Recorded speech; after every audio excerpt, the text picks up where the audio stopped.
자, 오늘도 우리는 예수님이 누구이신가를 말씀을 통해 배워야 합니다. 예수님께서 하신 말씀을 공부하다가 보면 예수님의 성품과 또 예수님의 기질과 또 예수님의 마음을 우리가 볼 수 있게 됩니다. 자, 올해 초부터 우리는 이 누가복음 말씀을 공부하고 있는데요. 오늘이 30번째 시간입니다. 벌써 30번째 시간이 되었어요. 자, 그래서 이제 어제 제가 이 29번에 걸친 설교 제목들을 하나하나 읽어보았습니다. 그 설교 제목들을 보니까 그 속에 예수님의 마음이 있었고요. 또 예수님의 성품도 있었고, 또 예수님의 태도와 예수님께서 겪으셨던 일들을 그 제목만 보더라도 알 수 있겠더라고요. 자, 그러면서 문득 이런 생각이 떠올랐습니다. 과연 나는 지금까지 예수님에 대해서 제대로 가르치고 있는 것일까? 이런 생각이 문득 들더라고요. 그리고 또 우리 성도들은 예수님에 대해서 제대로 배우고 있는 것일까? 또 우리 모두는 예수님에 대해서 제대로 알아가고 있는 것일까? 이런 질문이 들었습니다. 여러분들 생각은 어떠십니까? 예수님에 대해서 제대로 알아가고 계신 거 맞습니까? 아멘 소리가 적어서 제가 불안합니다. 예수님에 대해서 제대로 알아가고 계신 거 맞으세요? 네. 작년 전까지 알던 예수님, 올해 들어서 알게 된 예수님, 많이 다르게 느껴지는 분도 있을 것이고요. 여러분 뭐 각자마다 다를 텐데 우리 주님을 정말로 제대로 알았으면 좋겠다. 이게 저의 소망입니다. 자, 오늘까지 누가복음 말씀의 절반을 이제 배우게 되는데요. 앞으로 배우게 될 누가복음의 절반을 더욱 기대해 보면서 우리 예수님에 대해서 더욱 깊이 깨달아가고 제대로 알아가고 제대로 닮아가기를 간절히 소원합니다. 여러분 모두가 예수님의 덕후란 말이 어려운가요? 전문가, 예수 전문가가 다 되어 주시기를 바랍니다. 아멘. 그리고 혹시라도 주일 설교 말씀을 놓치신 분들이 계시다면 꼭 찾아서 들어주시고요. 반복해서 들어주시면 그때 깨닫지 못한 말씀들이 또 새롭게 깨달아지고 알아지는 놀라운 역사도 분명히 있으니까요. 여러분들이 한번 더 들어보실 수 있기를 바랍니다. 자, 지난주에는 우리 예수님께서 싫어하시는 사람들의 태도에 대해서 배웠습니다. 예수님께서는 특히 유대인들의 어떤 태도에 대해서 꾸중하셨습니까? 그렇죠. 바로 위선적인 태도에 대해서 책망하시기 위해서 살짝 퍼포먼스까지 준비를 하셨던 것 같아요. 식사를 하시기 전에 일부러 손을 씻지 않고 음식을 드시는 것을 보여주셨습니다. 그래서 당신 손을 씻지 않는 것보다 위선을 떠는 사람들의 마음이 더 더럽다는 것을 유머스럽게 꼬집으시는 장면을 우리가 볼 수 있었죠. 자, 가끔 보면 우리 예수님께서는 사람들을 당황스럽게 하실 때가 있는 것 같아요. 오늘 읽은 이 본문 말씀에서도 보면 약간 퉁명스럽게 느껴지는 부분들을 발견할 수 있게 됩니다. 자, 무리 중에 어떤 한 사람이 자신의 고민을 상담하기 위해서 예수님을 찾아왔습니다. 여러분, 누군가가 고민 상담을 위해서 찾아왔다면 어떻게 대하는 것이 맞을까요? 어떻게 대해야 되겠습니까? 그 사람의 입장에 있어서 그 사람의 마음을 공감하면서 이야기를 들어줘야 되는 게 맞지 않을까요? 그죠? 그런데 예수님께서는요, 고민을 상담하기 위해 찾아온 사람이 당황스럽게 느낄 정도로 약간 퉁명스럽고 약간은 꾸짖듯이 대꾸해 주시는 것을 볼 수 있어요. 자, 그렇다면 오늘 우리도 만약에 비슷한 문제를 가지고 주님께 기도하면 우리 주님께서 어떤 반응을 보이실지 예측해 볼 수 있어야겠죠. 자, 만약에 오늘 본문에 있는 것처럼 형제지간의 유산분배의 문제로 싸우다가 이 문제 해결을 위해서 주님께 기도하면서 하려면 주님이 어떤 반응을 보이실까요? 똑같은 상황이잖아요. 어떻게 반응을 보이실까요? 저는 그게 갑자기 그런 생각이 들더라고요. 자, 일단 본문 말씀의 내용을 좀 살펴보도록 하겠습니다. 누가복음 12장 13절 말씀 같이 한번 읽어보겠습니다. 시작. 무리 중에 한 사람이 이르되 선생님 내 형을 명하여 유산을 나와 나누게 하소서 하니. 자, 예수님을 찾아온 이 한 사람은요, 형과 함께 유산을 나누는 문제로 싸우다가 그 당시 유명한 랍비라고 소문난 예수님을 찾아와서 상담을 했던 거예요. 자, 그런데 그때 예수님의 반응은 마음이 힘들어서 찾아온 사람을 대하는 태도가 아니었습니다. 자, 14절 말씀 또 읽겠습니다. 시작. 이르시되 이 사람아 누가 나를 너희의 재판장이나 물건 나누는 자로 세웠느냐. 네, 현실감 있게 제가 한번 표현해 보면요, 야 이 사람아, 예수님께서 하시는 거예요. 야 이 사람아, 내가 너희 재판장이야? 물건 나눠준 사람이야? 뭘 이런 걸 갖고 찾아와? 예, 그런 느낌으로 그 사람을 대하시는 거예요. 그럼 만약에 제가 여러분들에게 이렇게 말하면서 대했다면 여러분들은 어떻게 되었을까요? 야 이 사람아, 뭐 이런 걸 갖고 찾아와? 내가 재판장이야? 내가 물건 나눠준 사람이야? 그러면 여러분들은 다 상처받고 다 도망갔을 겁니다. 뭐야? 자, 우리 예수님도 그렇게 목회를 하시면 안 되셨을 텐데 성격이 조금 있어 보이시지 않나, 뭐 이런 생각도 들겠네요.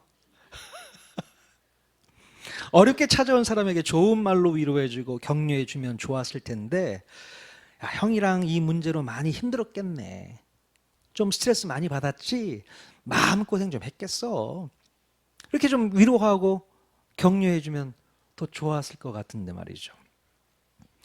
참 우리 생각과는 또 다른 것 같습니다. 그래서 우리가 주님께 이 기도 제목을 내놓거나 간절한 마음으로 이 기도를 할 때에 먼저 좀 생각해보고 기도할 필요가 있겠다라는 생각을 문득 하게 되었습니다. 아하, 아무 기도 제목이나 가져다가 기도할 게 아니구나. 또 그냥 생각 없이 기도했다가 오히려 혼쭐을 날 수도 있겠구나. 그런 생각이 들더라고요. 성경을 읽다 보면 우리가 기도를 할 때도 아무런 기도 제목 가지고 막 기도할 때가 있지 않습니까? 근데 어느 정도 성숙한 사람이 되다 보면 그 기도 제목도 가려서 기도를 해야겠다, 이런 생각이 들더라고요. 그래서 제가 지난번 금요 저녁 기도회 때 설교했던 말씀이 떠오릅니다. 하나님을 하나님으로 대접해 드려야 된다. 그렇죠?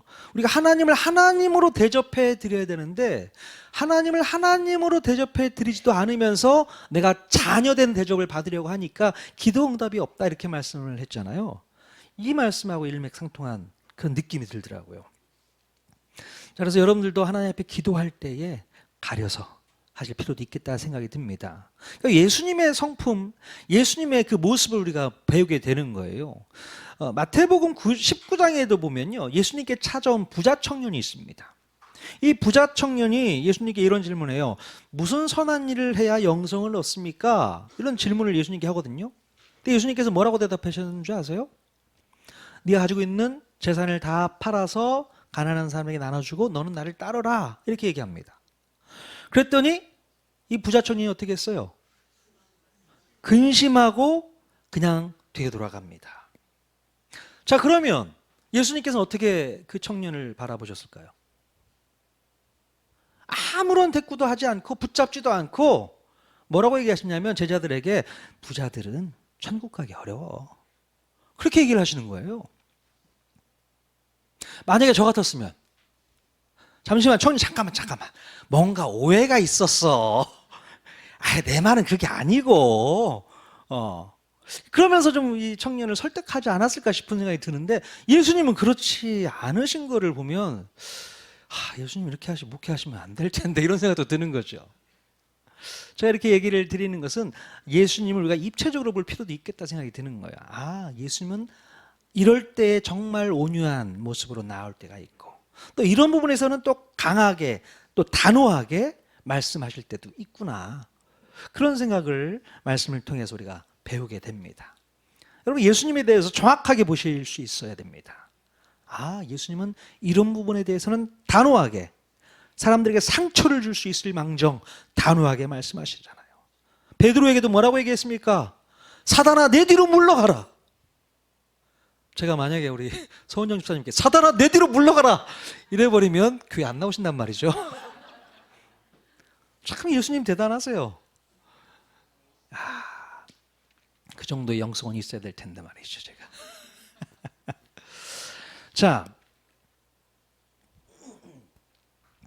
자, 그러면 도대체 예수님께서는 무엇 때문에 상담을 요청하면서 찾아온 이 사람에게 화를 좀 내셨을까요? 자, 누가복음 12장 15절 말씀 같이 읽겠습니다. 시작. 그들에게 이르시되 삼가 모든 탐심을 물리치라. 사람의 생명이 그 소유에 넉넉한 데 있지 아니하니라. 아하, 우리 예수님께서는요, 그 사람의 마음 가운데 도사리고 있었던 뭘 보셨어요? 탐심을 보셨던 겁니다. 특히 돈에 대한 욕심 때문에 찾아온 그 사람에게 말이 부드럽게 나가지 않았던 겁니다. 그러면서 제자들에게 모든 탐심을 물리치라고 권면하시게 됩니다. 자, 탐심에는 여러 종류의 탐심이 있다는 거예요. 여러 종류의 탐심, 특별히 재물에 대한 탐심, 명예에 대한 탐심, 권력에 대한 탐심, 쾌락에 대한 탐심, 기타 등등 여러 종류의 탐심이 있는데 그것을 다 물리쳐야 된다라고 말씀하고 있어요. 여러분, 탐심이라는 것은 뭔가를 더 많이 소유하고 싶은 욕심을 말합니다. 뭔가를 더 많이 소유하고 싶은 욕심. 그래서 재물이든 명예든 권력이든 쾌락이든 남들보다 더 많이 소유하고 싶은 마음이 끊임없이 생기는 것이 탐심이죠. 이 탐심은 가지면 가질수록 더 많이 소유하고 싶은 욕구가 생기게 되는 것이죠. 그래서 이것이 중독으로까지 연결이 됩니다. 무서운 거예요. 예수님께서는 사람의 생명, 사람의 인생이 그 소유에 넉넉한 데 있지 않다고 말씀하셨습니다. 그가 가지고 있는 소유가 많다고 해서 그의 인생이 행복하다고 말할 수 없다는 것이죠. 참된 인생은 많이 가졌느냐, 적게 가졌느냐에 달려있지 않다는 겁니다. 그러니까 얼마만큼 가졌느냐가 중요한 것이 아니라 무엇을 가지고 있느냐가 중요하다. 우리는 무엇을 가지고 살아야 됩니까? 바로 예수 그리스도를 소유하면 되는 거예요. 예수 그리스도만 소유하면 됩니다. 그거면 있으면 충분한 거죠. 근데 우리는 예수 그리스도가 아닌 다른 어떤 것, 그 무엇을 소유하기 위해서 발버둥 치면서 평생을 살아가는 그런 인생을 살 때가 참 많이 있는 것이죠. 자, 모든 탐심을 물리치라고 말씀하신 예수님께서 한 가지 비유를 또 설명해 주십니다. 한 부자가 밭에 소출이 풍성해서 그 곡식들을 쌓아둘 곳이 없었기 때문에 무슨 생각을 했냐면 지금 있는 작은 이 곡간을 헐어버리고 새롭게 신축해서 곡간을 만들자, 이런 생각을 하게 됩니다. 그러면서 이 부자는 자기 자신에게 뭐라고 혼잣말을 하면서 행복해했는가? 19절 말씀 같이 읽겠습니다. 시작. 또 내가 내 영혼에게 이르되 영혼아 여러 해 쓸 물건이 많이 쌓아두었으니 평안히 쉬고 먹고 마시고 즐거워하자 하리라 하되. 17절부터 19절까지 보면 나라는 표현, 1인칭 표현이 6번 정도 사용됩니다. 나. 얼마나 즐겁고 기뻤을까요? 그림으로 한번 확인해 보시죠. 잘 그렸죠? 저 사람의 얼굴 표정을 한번 자세히 보십시오. 행복해 보이지 않습니까? 곡식단 더미 위에 앉아서 야, 이것만 있으면 평생 먹고 살아. 나.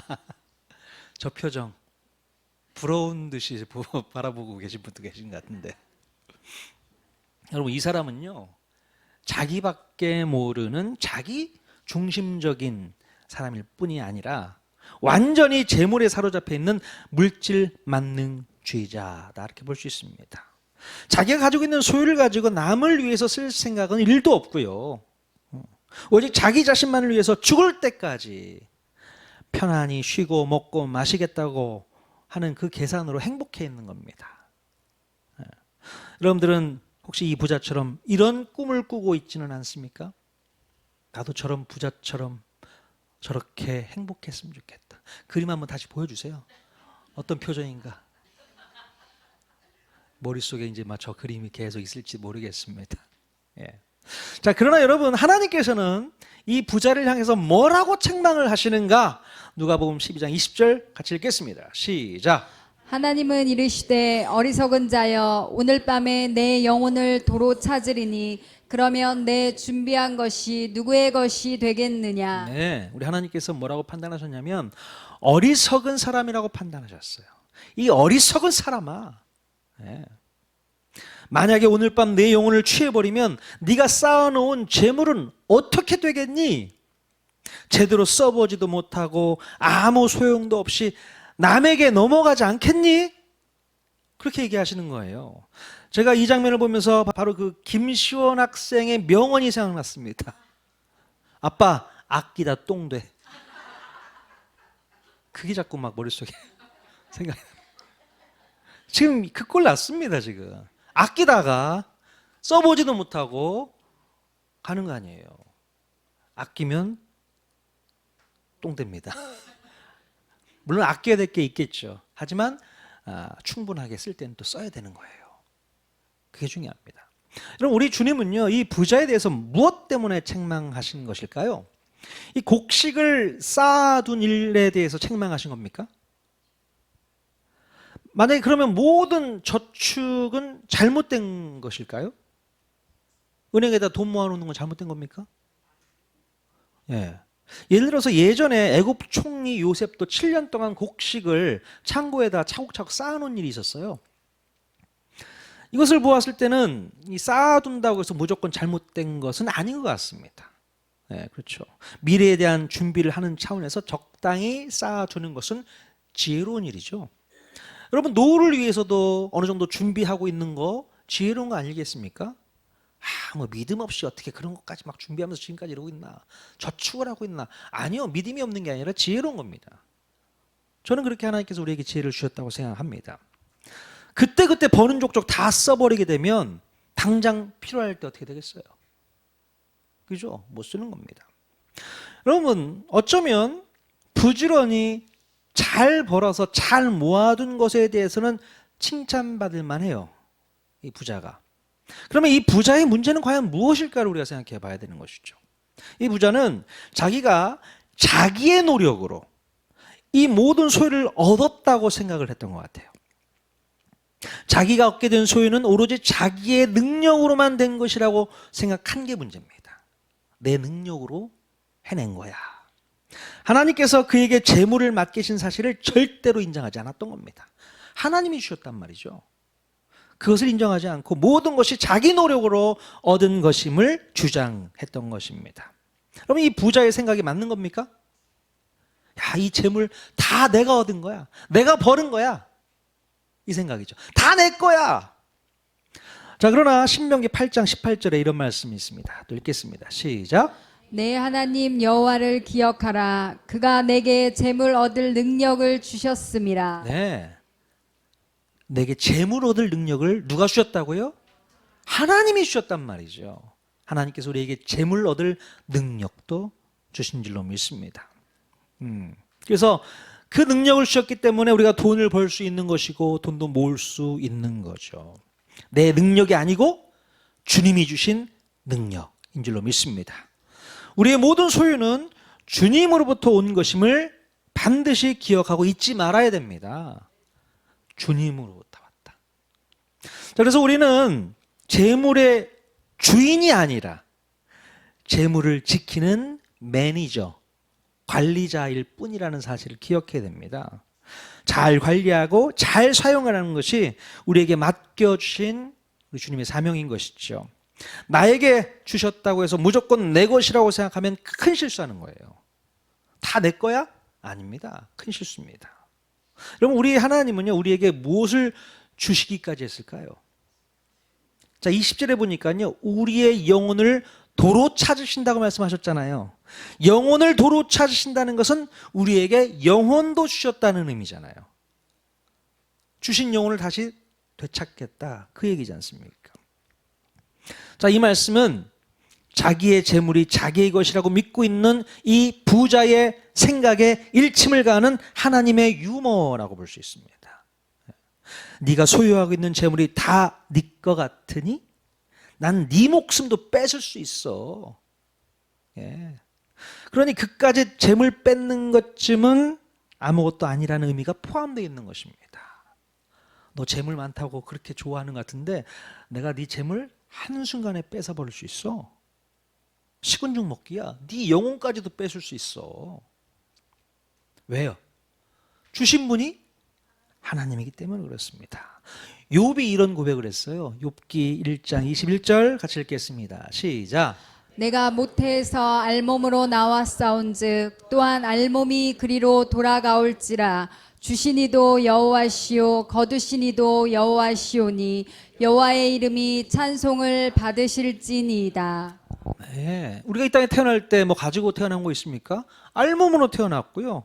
죽을 때는 그냥 알몸으로 가는 거예요. 주신 분도 여호와시고 거두신 이도 여호와신 것을 여러분 믿을 수 있기를 바랍니다. 이걸 믿어야 되는데 이걸 믿지를 못하고 뭔가 가지려고 하고 소유하려고 하는 이런 욕심을 우리가 버려야 되는 것이죠. 자, 그러면 우리 하나님께서는 우리에게 영혼뿐만 아니라 그 외의 모든 것을 주셨고 또 그것을 관리하도록 하셨다는 사실을 깨달아야 합니다. 우리는 절대로 주인 될 수 없고 매니저라는 사실을 꼭 기억해야 될 줄로 믿습니다. 자, 하나님께서 이스라엘 백성들에게 이 개념을 가르쳐 주기 위해서 어떤 법을 하나 주셨어요. 네 게 아니야. 다 하나님 거야. 어떤 법을 주셨을까요? 기억나시는 법 있습니까? 희년법이라는 게 있습니다. 희년법. 희년법은 50년마다 땅의 경작권을 원래대로 되돌려 놓는 그런 법이었습니다. 이스라엘 백성들이 이제 가나안 땅에 들어왔을 때에 땅을 지파별로 또 가족별로 분배를 받지 않습니까? 제비뽑기를 해서 분배를 받는데 분배를 받았다는 것은 그 땅이 내게 됐다가 아니에요. 맡겨주셨다는 겁니다. 땅의 소유권은 하나님께 있고 우리에게 경작권을 주신 거죠. 그래서 그 땅에서 너희들이 열심히 일해서 농사짓고 농사지은 그 곡식을 하나님께 제사로 올려드려. 여기서 나오는 모든 곡식은 다 하나님 거야. 하나님이 주신 거야. 그 개념을 주는 거죠. 자, 농사를 짓다가 어떤 사람은 또 몸이 불편해서 농사를 못 짓게 될 수도 있고요. 또 어떤 집은 남자는 안 태어나고 여자만 태어날 수 있어. 농사를 못 져. 그럼 어떻게 됩니까? 땅을 다른 가족에게 넘기게 됩니다. 근데 소유권을 넘기는 게 아니라 경작권을 파는 거예요. 그래서 땅을 놀릴 수는 없잖아요. 그래서 다른 분들한테 농사를 지라고 하고 그 돈을 받아서 살게 되는 것이죠. 자, 그런데 이게 이제 한참 계속되다 보면 한 사람에게 몰릴 때가 있습니다. 땅이 몰려요. 그럼 그 사람은 부자가 되고 가난한 사람은 계속 가난해지는 거잖아요. 그래서 우리 하나님께서는 어떤 법을 주셨냐면 희년법이라고 해서 50년 만에 이것이 리셋되는 겁니다. 다시 제로 베이스로 세팅이 돼서 다시 돌아가. 이런 법이 있어요. 놀랍죠. 그래서 빈부격차가 크지 않은 거죠. 가난했던 사람이 계속 가난한 게 아니라 50년 뒤면 다시 부를 얻을 수 있고 또 부했던 사람이 또 다시 내놔야 되니까 평준을 이루게 되는 거죠. 이런 놀라운 법을 주심으로써 네 게 아니야 하나님 거야. 이거를 깨닫게 해주는 겁니다. 우리 이것을 분명히 기억해야 될 줄로 믿습니다. 하나님께서 우리에게 주신 것은 맡겨주신 거예요. 관리하라고 주신 겁니다. 소유하라고 주신 게 절대 아니라는 것을 기억해야 돼요. 여러분, 내 것을 내 것이라고 주장하게 되면 그때부터 탐심이 일어나게 되는 거예요.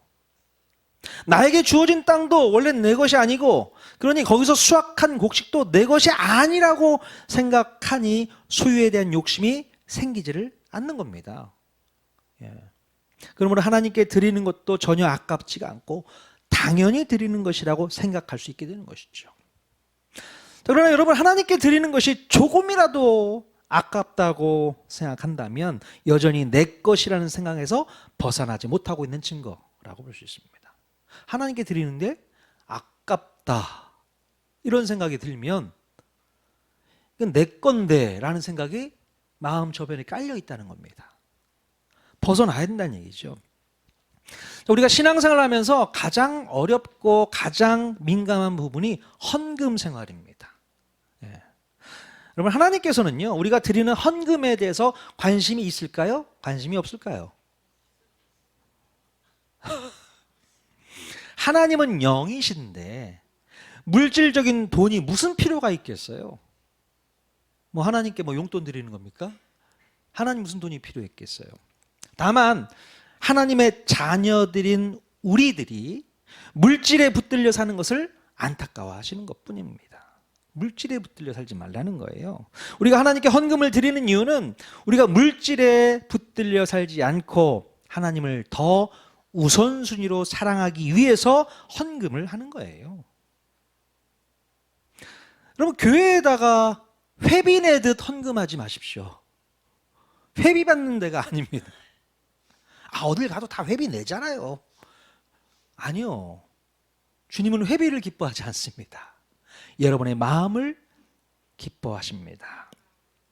자, 그런데 우리가 헌금 생활을 하다가 혹시라도 시험에 들거나 혹시라도 하나님을 원망할 때가 오게 된다면 그것은 헌금의 본질에서 완전히 거리가 멀어진 상태가 된 거예요. 우리가 헌금을 드림으로 기쁨이 있으면 물질을 드린 것이 아니라 마음을 드린 겁니다. 기쁨이 있다면. 반대로 헌금을 드리면서 기쁘지 않다면 그것은 마음도 없이 물질만 드린 거죠. 여러분, 이 세상 만물이 주님의 것이라는 것을 인정한다면 헌금을 드리면서 내 것을 드린다는 생각이 없어야 되는 거예요. 오히려 이런 생각을 가지고 헌금을 드려야 됩니다. 바로 예수님께서 당신 전부를 주셔서 우리를 구원해 주셨기 때문에 나도 나의 전부를 주님께 드려야겠다. 이런 마음을 가지고 있으면 문제가 생기지 않습니다. 주님이 우리를 위해서 전부를 보내주셨잖아요. 당신 자신을 주셨잖아요. 우리도 우리의 것을 주님께 드리면 좋겠다. 그런 마음을 가지시면 좋습니다. 여러분, 오늘 예수님께서 비유로 등장시킨 이 부자는 왜 이렇게 소유에 집착하면서 자기밖에 모르는 삶을 사는 것일까요? 뭐 어려서부터 가난하게 살았기 때문에 한 풀이라도 하려고 하는 걸까요? 자, 여기에는요, 이 부자뿐만 아니라 우리 모두에게 적용되는 근본적인 문제가 있습니다. 그것은 바로 하나님을 거부하는 인간의 죄성 때문에 이 소유에 대한 집착과 욕심이 생기는 거예요. 예. 하나님을 거부하는 인간의 죄성. 하나님을 거부하는 것과 소유에 대한 집착과 욕심은 무슨 상관관계가 있길래 그럴까요? 어떤 관계가 있길래 그렇습니까? 자, 원래 하나님께서 인간을 창조하셨음을 온전히 믿는 사람은요, 우리가 이 땅에 우연히 온 것이 아니고 하나님께서 계획하셔서 필연적으로 태어났기 때문에 우리 스스로 의미 있는 존재, 가치 있는 존재로 여기면서 행복을 느끼면서 살아갈 수 있습니다. 여러분, 그렇죠? 하나님이 나를 창조하셨음을 믿는 존재가 행복합니다. 왜요? 나는 가치 있는 존재라고 느끼기 때문에. 자, 그러나 하나님을 거부하고 하나님의 창조를 믿지 않는 사람들, 자기들이 이 땅에 태어난 것이 우연히 이루어진 일이라고 믿는 사람들이 있어요. 그것을 확실하게 해준 것이 바로 진화론입니다. 진화론. 내가 우연히 이 땅에 태어난 것을 확인시켜준 학설이 진화론이거든요. 이 진화론을 믿는 사람들은 자기가 이 땅에 태어난 것이 필연적이고 목적 있는 존재로 창조된 것이 아니고 우연한 진화에 의해서 이 땅에 태어난 것이기 때문에 자기 자신을 무의미하다고 생각을 합니다. 우연히 태어난 존재인데 뭐 무의미하다고 생각하죠. 그리고 이 생각은 여기서 끝나지 않고 무가치하다라고까지 여기게 됩니다. 가치가 없다. 무슨 가치가 있겠어? 자신의 존재 자체를 무가치하다고 여기기 때문에 어떻게 하면 자기 자신의 삶이 가치 있는 존재가 될 수 있을까 고민하다가 결국 소유 가치에 목적을 두고 사는 인생으로 바뀌어 버리게 됩니다.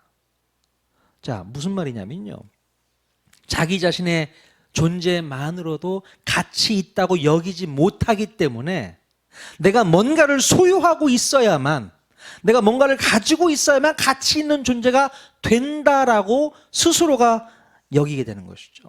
그래서 어떻게 해서든 남들보다 더 많이 벌어서 더 많이 소유해서 더 많이 누리는 사람이 되어야만 자신의 가치를 인정받게 된다라고 생각하는 겁니다. 이해가 되시죠? 그러니 자신의 인생의 목적은 죽을 때까지 뭔가를 소유해야만 가치 있는 인생이라고 평가받을 것이라고 믿기 때문에 끝까지 욕심과 집착이 생기는 거예요. 끝까지. 여러분, 명품백 하나씩은 들고 다녀야 뭔가 내가 있어 보이는 사람이라고 생각하십니까? 우리 아이들 최소 나이키 정도는 신고 다녀줘야 되고, 최소 나이키 티는 하나 입고 다녀줘야지 그래도 있어 보인다라고 지들끼리는 생각을 하나 보죠. 그게 가치 있는 존재라고 만든다라고 생각하는 겁니다. 내 스스로가 존재 있는 하나님의 작품이야라고 생각을 못하는 거예요. 하나님이 나를 창조하셨다. 창조하셨으면 왜 창조하셨을까? 어떤 목적이 있기 때문에, 존재가 있기 때문에, 가치가 있기 때문에 창조하셨다고 믿는다면 그딴 거 필요 없어요. 무슨 명품 브랜드가 뭔 필요가 있겠습니까? 나 스스로가 가치 있는 존재인데, 하나님께서 나를 사랑하는 작품인데, 그 믿음 있으면 괜찮거든요. 근데 그 마음이 없어요. 하나님의 존재는 거부합니다. 우연히 태어난 존재인데 무슨 가치가 있겠나? 무의미한 존재인데. 그러니 자기 스스로를 가치 있게 만들기 위해서 소유하는 겁니다. 있어 보여야 되잖아요. 이것도 가져야 되고 이것도 가져야 되고, 좋은 집, 좋은 차, 좋은 학벌, 좋은 명예, 권력, 뭐라도 가져야 되는 거예요. 그래야만 사람들이 인정해주고, 그렇게 생각한다는 거죠. 착각입니다. 사탄이 만들어낸 방법이죠. 그래서 여러분, 이 생각 잘 하셔야 됩니다. 우연히 태어났다는 생각은 무의미하다고 생각을 하게 되고, 이 무의미하다고 생각하는 것은 무가치하다라고까지 느끼게 되고요. 그래서 소유하게 됩니다.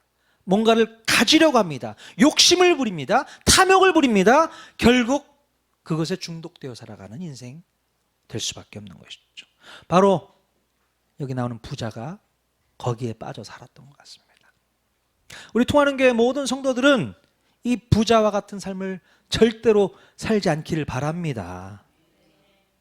곡식단 위에서 웃으면서 흐뭇하게 평생 나는 먹고 살 수 있어, 남들이 나를 부러워할 걸, 그 생각 버리세요. 하나님께서 당장 뽑아갈 수 있습니다. 다 써보지도 못하고. 여러분, 충분히 여러분 쓰실 거 남겨두시고, 남는 게 있으면, 아니 남지 않더라도 누군가를 섬기고 누군가를 사랑하는 마음으로 베푸는 그 삶은 너무나도 중요합니다. 여러분들뿐만 아니라 우리 교회도 마찬가지예요. 계속 가지려고 하면 안 되는 거죠. 흘려보내야지 썩지 않습니다. 흘려보내야 돼요. 흘려보내야 돼요. 목사님은 계속 아깝게 왜 자꾸 흘려보내나, 좀 모아두고 나중에 크게 쓰면 될 텐데. 아니요, 주님의 마음은 그게 아닙니다. 흘려보내야 되는 거죠. 흘려보냅시다. 흘려보냅시다. 하나님이 기뻐하신 일에 쓰십시다. 그게 필요합니다. 그래야만 우리가 영적으로 건강해질 수 있고 탐심이 생기지 않습니다. 탐심은 무서운 거예요. 중독으로 흘러갈 수 있기 때문에 그렇습니다. 자, 이번 한 주간도 이 말씀 붙잡고 탐심을 물리치는 저와 여러분 모두가 다 될 수 있기를 주님의 이름으로 간절히 축원드립니다. 아멘.